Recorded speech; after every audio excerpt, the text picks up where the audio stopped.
West బెంగాల్లో ఓట్ల tsunami, తొలి విడతలో రికార్డు స్థాయిలో భారీ పోలింగ్.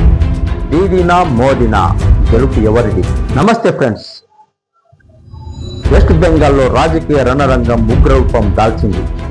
నిన్న జరిగినటువంటి 152 తొలి విడత అసెంబ్లీ నియోజకవర్గాలలో ఓటర్లు ఉప్పెనలా తరలి వచ్చారు. ఓట్ల సునామీ అంటే నిన్నటి పోలింగ్ శాతాన్ని చూస్తే అర్థమవుతుంది ఓటరు తీర్పు ఎలా ఉంది. ఇంతటి హింసాత్మక ఘటనల మధ్య కూడా జనం ఎందుకు ఇలా తరలి వచ్చారు? ఈ వివరాలు పూర్తిగా ఈ వీడియోలో తెలుసుకుందాం.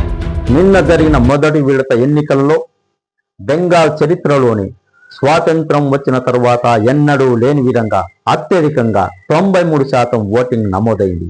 ముఖ్యంగా దక్షిణ దీనాజ్పూర్ వంటి ప్రాంతాలలో 81% పైగా పోలింగ్ మధ్యాహ్నానికే నమోదైందంటే పరిస్థితిని అర్థం చేసుకోవచ్చు.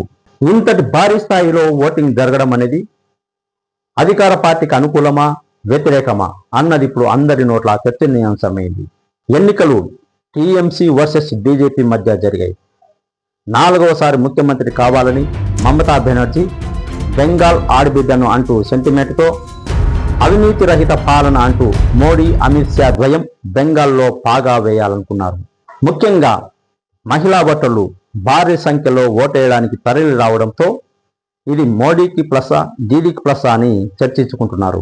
బెంగాల్లో బీజేపీ గెలిచిన వెంటనే ప్రతి మహిళా అకౌంట్లో 36,000 రూపాయలు జమ చేస్తానని మోడీ చెప్పడంతోనే మహిళా ఓటర్లు అందరూ బీజేపీకి ఓటేశారని బీజేపీ నేతలు చెబుతున్నారు. నిన్నటితో మొదటి విడత ఎన్నికలు ముగిశాయి. ఏప్రిల్ 29తో రెండో విడత ఎన్నికలు ముగుస్తాయి.